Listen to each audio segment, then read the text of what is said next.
Alus Vitburg alustas 31. detsembri hommikul teekonda Peterburist ja sihtjariigiks oli määratud Iisrael.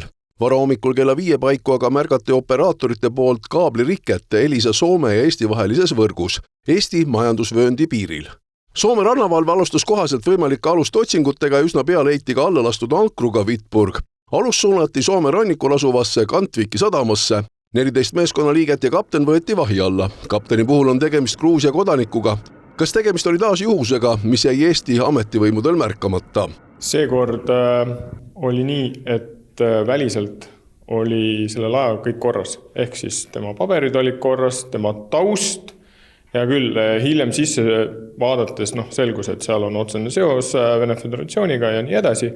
Aga seal ei olnud kuidagi kahtlust arvata, et oleks osa varilaevastikust. Nii et selles mõttes oli selle laevaga väliselt kõik hästi. Paratamatult on laevaliiklus Läänemerel äärmiselt tihe ja kõiki aluseid kontrollida on praktiliselt võimatu. Antud sündmusele reageerisid peaasilikult soomlased ja nemad ka laeva läbi otsisid ja meeskonnaga tegelevad. Kaitseministeeriumil mereväele midagi ette heita ei ole, kõik tehti protokollide kohaselt.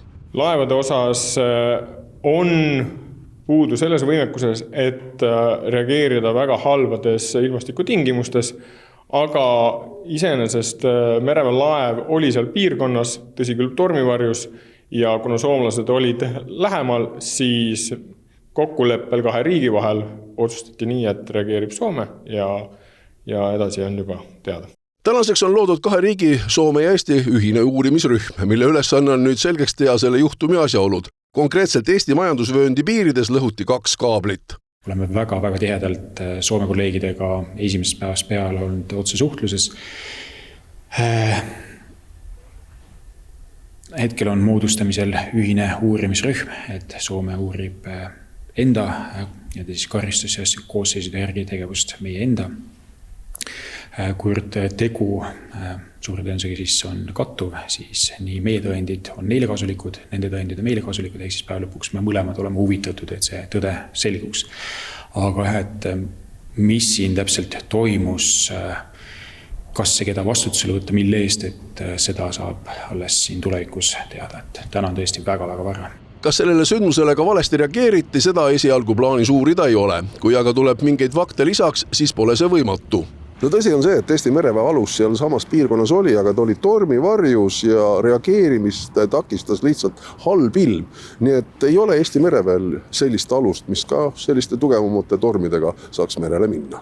Järgnevate aastate raames on plaanis soetada uus multifunktsionaalne laev mereväele ja lisaks sellele siis parandatakse siin erinevaid juhtimissüsteeme, seirevõimekust, aga moderniseeritakse ka olemasolevaid laev.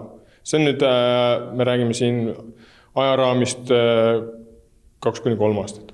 Uue aluse soetamise järgselt on plaanis hakata üle vaatama olemasolevat laevastikku ja seda ajale järele aitama. Lisaks soetatakse 2 avamere ja 2 rannikumere võimekusega patrull-alust.